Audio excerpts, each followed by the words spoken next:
Hello guys, कैसे हो आप सब लोग। दोस्तों आशा करते हैं आप सभी लोग काफ़ी अच्छे होंगे और आप अपनी तैयारी बेहतर तरीके से कर रहे होंगे। जी हाँ दोस्तों, आपकी तैयारी में और भी चार चांद लगाने के लिए हम दोस्तों सीरीज स्टार्ट हमने कर रखी है यहाँ पर प्राचीन इतिहास से लेकर के आधुनिक भारतीय इतिहास तक। दोस्तों हमने पिछली वीडियो में आपको शेरशाह सूरी तक दोस्तों कवर करा दिया है। अब हम उससे आगे के जितने भी शासक रहे हैं उनके बारे में आपको यहाँ पर डिटेल में बताने वाले हैं।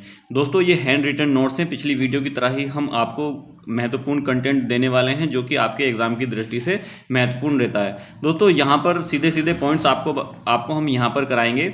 यहाँ पर किसी भी प्रकार का कोई भी आपको एक्स्ट्रा चीज़ें नहीं बताई जाएंगी जिससे आपका टाइम वेस्ट हो।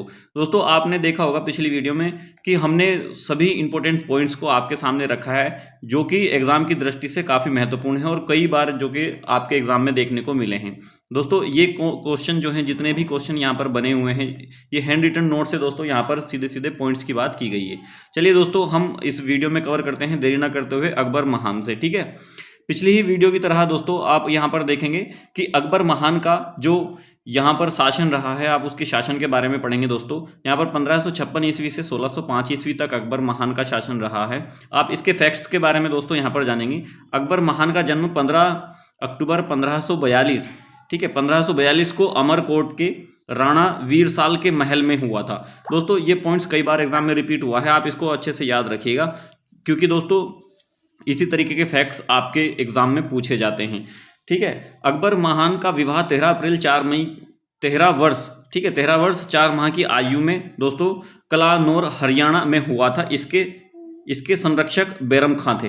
दोस्तों क्वेश्चन कई बार रिपीट हुआ है, जो अकबर महान के संरक्षक थे दोस्तों उनका नाम क्या था। ठीक है, तो आपको याद रखना है बैरम खां इनका यहाँ पर नाम था। ठीक है, नेक्स्ट देखेंगे दोस्तों, अकबर एक अनपढ़ शासक था। दोस्तों कई बार क्वेश्चन रिपीट हुआ है आपके एग्जाम में कि ऐसा शासक बताइए कि जो पढ़ा लिखा शासक नहीं था।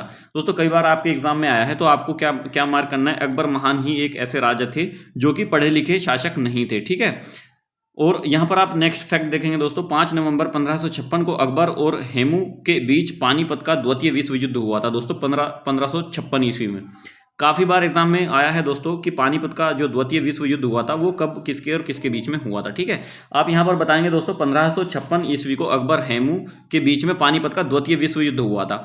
ठीक है, नेक्स्ट देखेंगे दोस्तों, नेक्स्ट पॉइंट है अकबर के दरबार में नवरत्न रहा करते थे।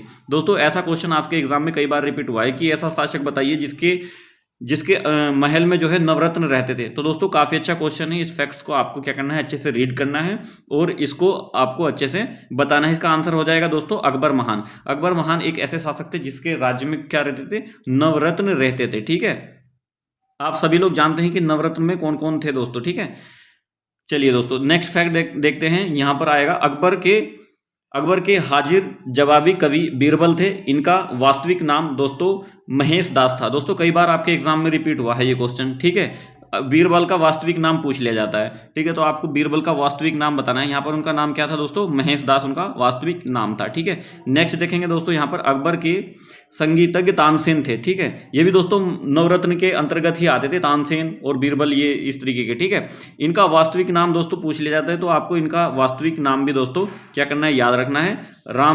रामधनु पांडे इनका यहाँ पर क्या था, नाम था। ठीक है, इस तरीके के फैक्ट्स से आपके एग्जाम में पूछे जाते हैं जो कि दोस्तों हर कोई इन पॉइंट्स को, इन फैक्ट्स को दोस्तों टच नहीं करता, क्योंकि दोस्तों ये वो फैक्ट्स हैं जो कि हर बच्चा इसको जो है टच नहीं कर पाता। ठीक है, अकबर के प्रधानमंत्री टोडरमल थे। दोस्तों आप यहाँ पर देखेंगे जो टोडरमल थे वो किसके प्रधानमंत्री थे, अकबर के थे। ठीक है, काफ़ी अच्छा शासनकाल रहा अकबर का।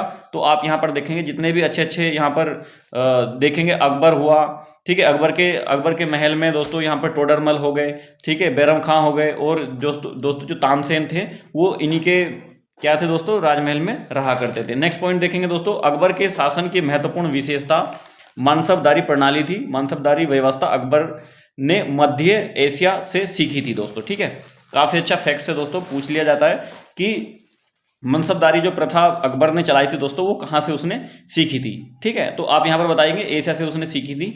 और अकबर के शासन की महत्वपूर्ण विशेषता यही थी दोस्तों कि वो मनसबदारी प्रणाली उन्होंने लागू की थी। नेक्स्ट फैक्ट देखेंगे दोस्तों, अकबर ने 1563 में तीर्थ यात्रा कर और 1564 में जजिया कर को समाप्त कर दिया था। दोस्तों ये क्वेश्चन कई बार आपके एग्जाम में रिपीट हुआ है कि ऐसा शासक कौन था जिसने दोस्तों जजिया कर को क्या कर दिया था, समाप्त कर दिया था, जो कि ब्राह्मणों पर लगाया गया था। ठीक है, आप यहां पर देखेंगे दोस्तों 1564 ईस्वी में अकबर ने ही क्या किया था, जजिया कर को समाप्त कर दिया था। काफी अच्छा फैक्ट है दोस्तों। ठीक है, किसने समाप्त किया था, अकबर ने समाप्त किया था। 1556 में दोस्तों अकबर और महाराणा प्रताप के बीच हल्दी घाटी का युद्ध हुआ था। दोस्तों काफी बार एग्जाम में आपके सीधे सीधे पॉइंट्स आ जाते हैं और इसी प्रकार के क्वेश्चन आपको देखने को मिलते हैं। यहां पर आप देखेंगे दोस्तों हल्दी घाटी का युद्ध हुआ था। मैं चाहूंगा दोस्तों 1576 में अकबर और महाराणा प्रताप के बीच हल्दी घाटी का युद्ध हुआ था। ठीक है, नेक्स्ट फैक्ट देखते हैं दोस्तों। यहां पर 1571 में अकबर ने गुजरात विजय के उपलक्ष्य में बुलंद दरवाजा का निर्माण कराया था। दोस्तों ये फैक्ट्स भी आपके एग्जाम में कई बार पूछा जा चुका है। ठीक है, बुलंद दरवाजा का जो निर्माण कराया था वो किसने किया था और किसके उपलक्ष्य में कराया गया था, तो आप यहां पर बताएंगे 1571 ईस्वी में अकबर ने गुजरात विजय के उपलक्ष्य में दोस्तों बुलंद दरवाजे का क्या कराया था, निर्माण कराया था। नेक्स्ट देखेंगे दोस्तों, यहां पर आ जाइएगा, गुजरात विजय के दौरान ही अकबर ने पुर्तगालियों से पहली बार भेंट की और समुद्र के दर्शन किए। ठीक है, आप यहां पर देखेंगे दोस्तों काफी बार आपके एग्जाम में इस फैक्ट्स को भी पूछा जा चुका है, क्योंकि दोस्तों हमने जैसा कि आपको वीडियो की स्टार्टिंग में बताया है कि दोस्तों यहां पर हम सीधे सीधे वो पॉइंट्स आपको बता रहे हैं जो कि आपके एग्जाम की दृष्टि से महत्वपूर्ण बनते हैं। ठीक है, आपको इन फैक्ट्स को अच्छे से याद रखना है। और दोस्तों यहां पर आप देखेंगे कि आपको किसी भी प्रकार का और एक्स्ट्रा फैक्ट्स यहां पर नहीं बताए जा रहे, केवल जो भी इंपॉर्टेंट पॉइंट्स बनते हैं केवल वही आपको यहां पर सीधे सीधे बताए जा रहे हैं। ठीक है, नेक्स्ट देखेंगे दोस्तों, अकबर ने झरोखा दर्शन और तुलादान की शुरुआत की। ठीक है, तुलादान दोस्तों यहां पर आप देखिएगा तुलादान की शुरुआत की, ये फैक्ट्स आपसे पूछ लिया जाता है कि ऐसा कौन सा शासक है जिसने तुलादान की शुरुआत की थी, तो दोस्तों आप यहां पर राइट आंसर इसका लगाएंगे अकबर।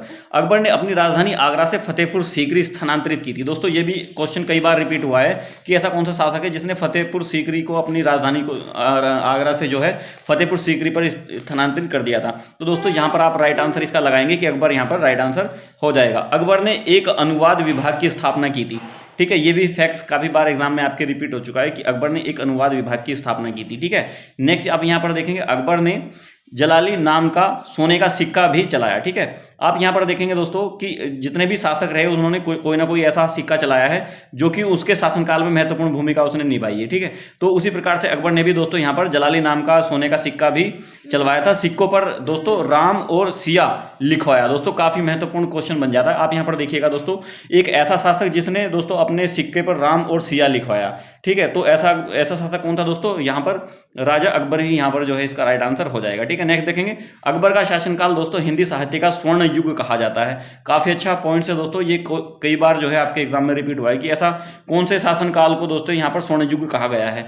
ठीक है, तो आप यहां पर बताएंगे अकबर के शासनकाल को क्या कहा गया है, स्वर्ण युग यहां पर कहा गया है। नेक्स्ट देखेंगे दोस्तों, यहां पर अकबर की मृत्यु 16 अक्टूबर 1605 में अतिसार नामक बीमारी के कारण हो गई थी। इनका मकबरा सिकंदराबाद में स्थित है जो कि जहांगीर ने बनवाया था। ठीक है, आप यहां पर देखेंगे दोस्तों कि इनकी जो मृत्यु हुई है दोस्तों, इनकी मृत्यु के बारे में पूछ लिया जाता है कि किस बीमारी के कारण इनकी मृत्यु हुई थी। तो दोस्तों यहां पर एक तो इनकी डेट पूछ ली जाती है, किस डेट में इनकी मृत्यु हुई थी, और दोस्तों यहां पर बीमारी का नाम पूछ लिया जाता है। तो दोस्तों यहां पर आप बताएंगे कि यहां पर 16 अक्टूबर 1605 ईस्वी में यहाँ पर क्या हुआ था दोस्तों, अतिसार नामक एक बीमारी थी जिनके कारण क्या हुआ था, इनकी मृत्यु हो गई थी। और दोस्तों इनके मकबरे का नाम भी पूछ लिया जाता है कि कहाँ पर इनका मकबरा बनवाया गया था। तो आप यहाँ पर बताएंगे कि दोस्तों सिकंदराबाद में स्थित है जहाँ पर इनका क्या किया गया था, मकबरा बनवाया था। और किसने बनवाया था दोस्तों, यहाँ पर जहांगीर ने इनका यहाँ पर मकबरा बनवाया था। दोस्तों काफी पॉइंट्स देखिए, आप यहाँ पर इनको क्या करना है, अच्छे से याद करना है ताकि आपकी एग्जाम में इन पॉइंट्स को सीधे सीधे पूछा जाए तो आप यहां पर आंसर इनका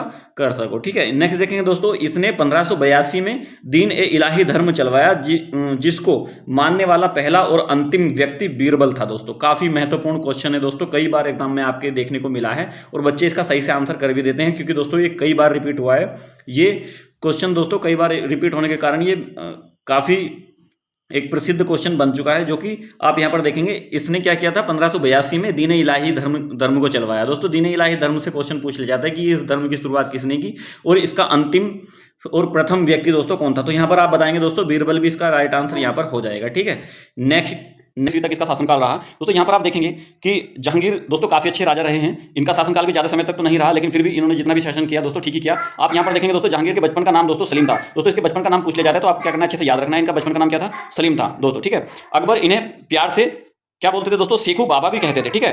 क्या कहते थे, शेखू बाबा भी कहते थे। जहांगीर के 5 बेटे थे दोस्तों, ठीक है। आप यहाँ पर देखेंगे इनके कितने बेटे थे, 5 बेटे थे दोस्तों। इसके बेटों के बारे में पूछ लिया जाता है कि जहांगीर के कितने बच्चे थे, ठीक है। आप यहाँ पर बताएंगे कि इनके 5 बेटे थे, ठीक है। जहांगीर के सबसे बड़े बेटे दोस्तों खुसरो ने अपने पिता के खिलाफ दोस्तों विद्रोह कर दिया और खुसरो की सहायता सिखों के 5वें गुरु अर्जुन देव ने की, ठीक है। आप यहाँ पर दोस्तों इस फैक्ट्स को देखिएगा, ठीक है, इस फैक्ट्स को देखिएगा और इसको अच्छे से समझिएगा कि ये किस प्रकार से है, ठीक है। जहांगीर के सबसे बड़े बेटे जिसका नाम खुसरो था दोस्तों, ठीक है। इस पॉइंट्स को आपको याद रखना है। उनके बड़े बेटे का नाम क्या था, खुसरो था, ठीक है। अपने पिता के खिलाफ क्या किया दोस्तों, उन्होंने क्या किया, विद्रोह कर दिया और खुसरो की सहायता सिखों के 5वें गुरु अर्जुन देव ने की। दोस्तों काफी इंपॉर्टेंट पॉइंट है दोस्तों। यहाँ पर आप देखिएगा कि जो जहांगीर के बड़े बेटे थे, ठीक है, खुसरो, तो यहाँ पर आप देखेंगे जो सिखों के 5वें गुरु हैं अर्जुन देव दोस्तों, उन्होंने इनकी क्या की थी, हेल्प की थी, ठीक है, मदद की थी, ठीक है। अब यहाँ पर आप देखेंगे मदद की थी और जहांगीर ने दोस्तों अर्जुन देव को फांसी दिलवा दी थी, ठीक है। आप यहाँ पर देखेंगे अर्जुन देव को क्या कर दिया था, फांसी दिलवा दी थी जहांगीर। जब जहांगीर को पता चला था कि उनके बेटे के साथ में जो है अर्जुन देव क्या कर रहे हैं, उनकी मदद कर रहे हैं, तो उनको क्या किया था, जहांगीर ने क्या किया था, उनको यहाँ पर फांसी दिलवा दी थी। आप यहाँ पर देखेंगे दोस्तों नेक्स्ट फैक्ट है, जहांगीर का शासन न्याय की जंजीर के लिए दोस्तों याद किया जाता है, ठीक है, जो सोने की बनी थी और इसमें 60 दोस्तों क्या थी, घंटियां लगी थी, ठीक है,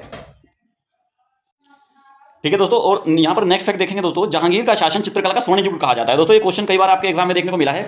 ये सीधे सीधे फैक्ट पूछ लिया जाता है कि दोस्तों ऐसा शासनकाल बताइए जिसको स्वर्ण युग कहा जाता है, ठीक है। तो दोस्तों किसका बताएंगे आप, जहांगीर का बताएंगे, ठीक है। नेक्स्ट है प्रमुख चित्रकार दोस्तों उस्ताद मसूर, जिसको नादिर उल अस्र भी कहा जाता था। और नेक्स्ट है दोस्तों अबुल हसन, जिसको नादिर जमा भी इनको क्या कहा जाता था दोस्तों, यहाँ पर बोला जाता था। नेक्स्ट फैक्ट देखेंगे दोस्तों, यहाँ पर जहांगीर के समय में अंग्रेजों ने पहली कोठी दोस्तों कारखाना फैक्ट्री सूरत में खोली थी। आप यहाँ पर देखेंगे दोस्तों, जब जिस समय क्या था, जहांगीर का शासनकाल था, उस समय पर दोस्तों आप यहाँ पर देखिएगा कि जहांगीर के समय में अंग्रेजों ने, ठीक है, जब अंग्रेज यहाँ पर आए तो उन्होंने पहली फैक्ट्री सूरत में खोली थी, ठीक है। नेक्स्ट देखेंगे दोस्तों, यहाँ पर 1605 में पहला यूरोपीय यात्री दोस्तों यहाँ पर देखेंगे कैटरन, जिसका हॉकिंस जहांगीर से मिलने आगरा आया था, ठीक है। नेक्स्ट फैक्ट देखेंगे दोस्तों, 1615 में सर टॉमस रो जहांगीर से मिलने अजमेर पहुंचा था, जिसने जहांगीर से व्यापार करने की क्या की थी, अनुमति प्राप्त की थी, ठीक है। ये फैक्ट दोस्तों कई बार आपके एग्जाम में रिपीट हुआ है कि आप बताइए दोस्तों 1615 ईस्वी में कौन यहाँ पर आया था और जिसने जहांगीर से अनुमति प्राप्त की थी। तो आप सीधे सीधे यहाँ पर बताइएगा कि दोस्तों अजमेर पहुंचने वाले कौन थे, यहाँ पर टॉमस रो थे, जिन्होंने क्या की थी, व्यापार की अनुमति इनसे प्राप्त की थी, ठीक है। नेक्स्ट फैक्ट देखेंगे दोस्तों, नूरजहां जहांगीर की पत्नी थी। कौन थी दोस्तों, नूरजहां जहांगीर की पत्नी थी। क्वेश्चन कई बार आपके एग्जाम में रिपीट हुआ है दोस्तों, देखने को मिला है कि नूरजहां कौन थी। तो दोस्तों आप यहाँ पर सीधे सीधे आंसर लगाएंगे कि नूरजहां जो थी जहांगीर की पत्नी थी, ठीक है। इनका वास्तविक नाम था दोस्तों, यहाँ पर आप देखेंगे मेहरुनिसा, ठीक है। इनका नाम क्या था, मेहरुनिसा इनका क्या था, वास्तविक नाम था, ठीक है। दोस्तों नूरजहां को मेहरुनिसा इनका वास्तविक नाम था और मेहरुनिसा को ही नूरजहां बोला जाता था, ठीक है। जहांगीर की पत्नी थी, ठीक है। चलिए दोस्तों नेक्स्ट देखते हैं, नूरजहां के पिता दोस्तों ग्यास बेग, ठीक है, जो कि यहाँ पर आप देख सकते हैं। तो दोस्तों यहाँ पर आप देखेंगे नूरजहां के पिता दोस्तों ग्यास बेग थे, ठीक है। और इनकी माता का नाम दोस्तों अहगत बेग था, ठीक है। दोस्तों जो इनकी माता जी थी, उनका जो काम था दोस्तों, यहाँ पर आप देखेंगे गुलाब के फूल से क्या करती थी, इत्र बनाती थी, ठीक है। दोस्तों ये क्वेश्चन कई बार आपके एग्जाम में देखने को मिला है कि किसकी जो माता जी थी वो गुलाब के फूल से क्या करती थी, इत्र बनाती थी। तो आप यहाँ पर बताएंगे दोस्तों नूरजहां की माता जी गुलाब के फूल से क्या करती थी, इत्र बनाती थी, ठीक है। नेक्स्ट देखेंगे दोस्तों, यहाँ पर आकर देखिए, अली कुली बेग को शेर ए अफगान कहा जाता था, ठीक है। अली कुली बेग को क्या कहा जाता था, शेर ए अफगान कहा जाता था। 1611 में जहांगीर ने नूरजहां से निकाह कर लिया और अब जहांगीर पर ही नहीं बल्कि पूरे राज्य पर नूरजहां का शासन चलने लगा, ठीक है। नूरजहां के नाम से दोस्तों सिक्के चलने लगे और शाही फरमानों पर नूरजहां के हस्ताक्षर होने लगे, ठीक है। जहांगीर की मृत्यु अत्यधिक शराब पीने के कारण दोस्तों 1627 ईस्वी में हुई थी दोस्तों, ठीक है। ये फैक्ट्स भी दोस्तों आपसे कई बार एग्जाम में पूछा गया है कि दोस्तों ऐसा शासक कौन है जिसकी शराब पीने से मृत्यु हुई थी, ठीक है। तो आप यहां पर देखेंगे दोस्तों जहांगीर ऐसा शासक था जिसकी अत्यधिक शराब पीने के कारण क्या हो गई थी, मृत्यु हो गई थी, ठीक है। नेक्स्ट है दोस्तों जहांगीर का मकबरा दोस्तों, यहां पर आप देखेंगे शाहदरा लाहौर में दोस्तों रावी नदी के किनारे, जिसका निर्माण दोस्तों नूरजहां ने क्या किया था, करवाया था, ठीक है। इसका दोस्तों मकबरे के बारे में पूछ लिया जाता है, तो आपको क्या करना है, इसको क्या करना है, अच्छे से याद रखना है। और यहाँ पर ध्यान क्या रखना है कि इनका जो मकबरा है दोस्तों कहां पर बनाया गया है, किस नदी के किनारे बनाया गया है, ठीक है। तो दोस्तों आपको क्या रखना है, दोस्तों शाहदरा में बनाया गया है लाहौर में, जो कि रावी नदी के किनारे पर स्थित है, ठीक है। किसने बनवाया था, नूरजहां ने बनवाया था। ये भी आपको पॉइंट्स को कहना है, याद रखना है, ठीक है। नूरजहां ने अपने पिता की याद में दोस्तों एतमाद उत दौला का मकबरा दोस्तों बनवाया, जो कि आप यहां पर देख सकते हैं मुगल कालीन वास्तुकला का बेहतरीन नमूना है। इसमें दोस्तों सफेद संगमरमर का प्रयोग किया गया है और पहली बार दोस्तों पितृदुरा जड़ाऊ काम किया गया है। दोस्तों यहाँ पर आप देखेंगे 1645 में दोस्तों नूरजहां की क्या हो गई थी, मृत्यु हो गई थी। दोस्तों नूरजहां की मृत्यु के बारे में भी कई बार आपसे एग्जाम में पूछा गया है कि नूरजहां की मृत्यु कब हुई थी। दोस्तों इसके यहाँ पर क्या करना है, इस पॉइंट्स को भी आपको याद रखना है। 1645 ईस्वी आपको इसका क्या करना है, याद रखना है, ठीक है। नेक्स्ट देखेंगे दोस्तों शाहजहां, ठीक है। शाहजहां के बारे में आप देखते हैं दोस्तों, शाहजहां का जब यहाँ पर शासनकाल रहा तो दोस्तों यहाँ पर कब से कब तक रहा, आप यहाँ पर देखेंगे कि 1627 ईस्वी से 1658 ईस्वी तक इसका क्या किया, शासनकाल रहा। और शाहजहां के बचपन का नाम दोस्तों खुर्रम था, ठीक है। इसके बारे में दोस्तों पूछ लिया जाता है कि दोस्तों शाहजहां के बचपन का नाम क्या था, ठीक है। तो आपको क्या करना है, इसको याद रखना है कि शाहजहां के बचपन का नाम क्या था दोस्तों, यहाँ पर खुर्रम था, ठीक है। खुर्रम का दोस्तों आशय होता है दोस्तों आनंददायक, ठीक है, आनंददायक, ठीक है। नेक्स्ट देखेंगे दोस्तों शाहजहां का राज्याभिषेक दोस्तों 14 फरवरी 1627 को आगरा में हुआ था, ठीक है। शाहजहां का क्या हुआ था राज्याभिषेक दोस्तों, इसके इस फैक्ट्स को भी पूछ लिया जाता है कि यहां पर क्या हुआ था, शाहजहां का जो राज्याभिषेक हुआ था वो किस डेट को हुआ था। तो दोस्तों आपको क्या करना है, डेट भी अच्छे से याद रखनी है और कहां पर हुआ था वो भी स्थान आपको याद रखना है, ठीक है। खुर्रम को शाहजहां की अवधि जहांगीर ने दी थी, ठीक है। उपाधि किसने दी थी, जहांगीर ने दी थी खुर्रम की उपाधि, ठीक है। 1612 में इनका विवाह दोस्तों यहाँ पर आप देखेंगे अर्जुमंद बानो, ठीक है, अर्जुमंद बानो बेगम से हुआ था। शाहजहां ने इन्हें मुमताज महल की उपाधि दी थी, ठीक है। यहाँ पर आप देखेंगे कि 1612 में इनका विवाह हो गया, ठीक है। और क्या किया इन्होंने दोस्तों, मुमताज महल की क्या किया इन्होंने उपाधि इनको शाहजहां को दे दी थी। ठीक है, नेक्स्ट देखेंगे दोस्तों 1632 में मुमताज महल की मृत्यु हो गई। शाहजहां का काल दोस्तों स्थापत्य कला का स्वर्ण युग कहा जाता है। ताजमहल की योजना उस्ताद अहमद लाहौरी ने तैयार की थी। दोस्तों ये फैक्ट्स आपसे पूछ लिया जाता है कि दोस्तों ताजमहल की जो योजना थी दोस्तों किसने तैयार की थी, आप यहां पर बताएंगे ताजमहल की योजना उस्ताद अहमद लाहौरी ने तैयार की थी और इसका मुख्य कलाकार दोस्तों उस्ताद ईखा खां था। ठीक है, नेक्स्ट देखेंगे मयूर सिंहासन का निर्माण। दोस्तों आप यहां पर देखेंगे कि बेबादल खां ने किया था और लाल किला का निर्माण करने वाले दोस्तों कलाकार हमीद और अहमद थे। ठीक है, ये पॉइंट्स दोस्तों आपके एग्जाम में कई बार रिपीट हुए हैं दोस्तों। इसी प्रकार के पॉइंट्स को क्या किया जाता है आपके एग्जाम में पूछा जाता है, तो आपको क्या करना है दोस्तों अच्छे से इनको याद रखना है। दोस्तों वीडियो के स्टार्टिंग में जैसे कि हमने आपसे बोला था कि यहाँ पर कोई भी एक्स्ट्रा चीजें आपको नहीं बताई जाएंगी, केवल जो भी इंपॉर्टेंट फैक्ट्स बनते हैं केवल वही आपसे यहाँ पर डिस्कस किया जाएगा। क्योंकि दोस्तों हम भी जानते हैं कि आपका जो इस समय टाइम है वो काफी महत्वपूर्ण है एग्जाम की दृष्टि से, क्योंकि बच्चों के पास में क्या होता है कि ज्यादा समय नहीं होता, केवल फैक्ट्स वही बताने चाहिए जो कि एग्जाम की दृष्टि से महत्वपूर्ण बनते हैं। ठीक है, शाहजहां ने दोस्तों यहाँ पर आप दिखाए आपको जो है क्या हुआ देखने को मिलेगा कि सिजदा और पावोज प्रथा को समाप्त कर दिया था। शाहजहां ने क्या किया था, सिजदा और क्या किया था, पावोज प्रथा को क्या कर दिया, समाप्त कर दिया था। शाहजहां के समय में हिंदी के प्रसिद्ध कवि पंडित जगन्नाथ रहते थे। ठीक है, आप यहां पर देखेंगे कि इस पॉइंट्स को कई बार आपके एग्जाम में देखने को मिला होगा। अगर आपने एक दो कोई गवर्नमेंट के एग्जाम दिए हैं तो इस प्रकार के जिसमें इतिहास के बारे में अच्छे से पूछा जाता है डीपली। ठीक है, तो इस प्रकार के पॉइंट्स आपसे क्या किया जाता है, पूछा जाता है। शाहजहां का सबसे बड़ा बेटा दोस्तों दारा शिकोह एक विद्वान था जिसने उपनिषदों का फारसी भाषा में अनुवाद कराया। दोस्तों ऐसे ऐसे शासक भी रहे हैं जिन्होंने क्या किया दोस्तों इस प्रकार की कला में भी रुचि रखी है। ठीक है, आप यहां पर देखेंगे शाहजहां का सबसे बड़ा बेटा दोस्तों जिसका नाम क्या था, यहां पर दारा शिकोह उनका नाम था, जो कि एक विद्वान थे। उसने क्या किया दोस्तों उपनिषदों को क्या किया फारसी भाषा में अनुवाद कराया। सर ठीक है सर ए अकबर नाम से किया था। ठीक है, अनुवाद किसके नाम से किया था, सर ए अकबर के नाम से किया था। ठीक है, नेक्स्ट देखेंगे दोस्तों मोती मस्जिद दोस्तों दिल्ली में औरंगजेब ने बनवाई। ठीक है, आगरा में दोस्तों क्या किया शाहजहां ने बनवाया। ठीक है, नेक्स्ट देखेंगे दोस्तों इसके बारे में हम पढ़ेंगे कि शाहजहां ने दारा शिकोह को शाह बुलंद इकबाल की उपाधि दी और अपना उत्तराधिकारी घोषित किया। ठीक है, इस पॉइंट्स को भी आपको क्या करना है, याद रखना है। ठीक है, 1657 को शाहजहां दोस्तों गंभीर रूप से बीमार पड़ गए और उनकी मृत्यु की अफवाह फैल गई। उसके पुत्रों के बीच उत्तराधिकार को लेकर दोस्तों युद्ध हो गए। ठीक है, आप इस फैक्ट्स को भी याद रखना है। ठीक है दोस्तों, देखिएगा पहले के समय में आप यहाँ पर देख रहे होंगे कि राजगद्दी के लिए कितना दोस्तों यहाँ पर युद्ध हुआ है, आपस में ही भिड़ जाते थे, आपस में भाई भाई ही आपस में युद्ध करते थे, जो कि यहाँ पर आपको देखने को मिल रहा है कि 1657 को ठीक है शाहजहां गंभीर रूप से जब बीमार पड़ गए और उनकी मृत्यु की अफवाह फैल गई तो दोस्तों उनके पुत्रों के बीच दोस्तों उत्तराधिकार को लेकर के क्या हुआ, युद्ध चालू हो गया। ठीक है, नेक्स्ट देखेंगे दारा शिकोह और औरंगजेब के बीच दोस्तों जो युद्ध हुआ, जो कि यहाँ पर आप देखेंगे सामूगढ़ का युद्ध हुआ था दोस्तों 1658 ईस्वी में। फिर दोस्तों यहाँ पर देखेंगे घरमार का युद्ध हुआ यहाँ पर 1658 ईस्वी में। फिर देवराई का युद्ध हुआ मार्च दोस्तों 1659 ईस्वी में। दोस्तों तीन युद्ध क्या हुए, इनकी राजगद्दी के लिए हुए। ठीक है, इन तीनों युद्धों में दारा शिकोह दोस्तों क्या हुए, पराजित हुए। ठीक है, अगस्त 1659 में औरंगजेब ने दारा पर दोस्तों इस्लाम धर्म की क्या की अवहेलना का आरोप लगाकर उसकी क्या करवा दी, हत्या करवा दी। ठीक है, और अपने पिता शाहजहां को दोस्तों बंदी बना लिया। ठीक है, फिर बाद में देखेंगे दोस्तों कैदी जीवन व्यतीत करते हुए 8 वर्ष के बाद दोस्तों 22 जनवरी 1666 को शाहजहां की क्या हो गई, मृत्यु हो गई। ठीक है दोस्तों, नेक्स्ट फैक्ट देखते हैं यहाँ पर शाहजहां ने, आप यहाँ पर देखेंगे दोस्तों कि शाहजहां के बारे में और पढ़ते हैं। ऐसे ऐसे भी दोस्तों यहाँ पर रहे हैं जिन्होंने अपने पिता को ही क्या कर लिया, यहाँ पर कैदी बना लिया। ठीक है, यहाँ पर देखेंगे दोस्तों शाहजहां ने दारा शिकोह को शाह बुलंद इकबाल की दोस्तों उपाधि दी और अपना उत्तराधिकार घोषित किया दोस्तों। ठीक है, नेक्स्ट देखेंगे दोस्तों यहाँ पर 1657 को शाहजहां गंभीर रूप से बीमार पड़ गए। ठीक है, और यहाँ पर दोस्तों माफी चाहूंगा वो थोड़ा रिपीट हो गया। यहाँ पर देखेंगे दोस्तों औरंगजेब का शासनकाल। ठीक है, औरंगजेब के बारे में हमको क्या करना है, पढ़ना है। ठीक है, औरंगजेब के बारे में आप यहाँ पर देखिए दोस्तों मुगल वंश में सबसे ज्यादा दोस्तों, ठीक है यहाँ पर आप देखेंगे मुगल वंश में सबसे ज्यादा, ये ट्रिक है दोस्तों, वसूलने वाला शासक था। गुरु का नाम दोस्तों मोहम्मद कासिम था। ठीक है, मोहम्मद हासिम। मुगल वंश में सबसे ज्यादा भूलने वाला शासक, माफी चाहूंगा ये क्या लिखा हुआ है, थोड़ा सा वसूलने वाला क्या है, टैक्स वसूलने वाला। ठीक है, मुगल वंश में सबसे ज्यादा टैक्स वसूलने वाला शासक ठीक है जिसको औरंगजेब कहा जाता है। ठीक है, इनके गुरु का नाम दोस्तों मोहम्मद हासिम था। ठीक है, इसको इस प्रकार से आप पढ़िएगा।